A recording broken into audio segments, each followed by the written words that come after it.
paint a pear, all serious. So there's a lot of different, a pear looks like a green blob, but there's a lot of different slight and subtle variations in tone in a pear. And, you could probably paint, just a big green blob and, put a highlight and a shadow. But, I was trying to get, all the, I don't know, some shape and form, some translucence, and,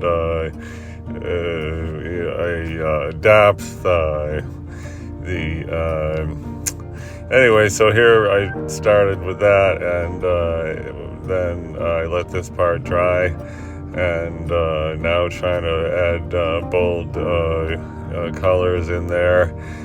Shadow is looking horrible, but so I kept working on the shadow, and it's not the time to be wimpy when painting a pear and doing the second coat of paint. And so I don't know if it really looks that great, but anyway, kept working on it patiently, and try to fix up the shadow a little bit, and then the big moment, put the stem. This is like if you're doing a face, a big moment is the eyeball, but here on a pear, the big moment is a stem. So anyway, that's what I got, and I don't know if it really looks that great, but I tried very hard, and it was a lot of fun.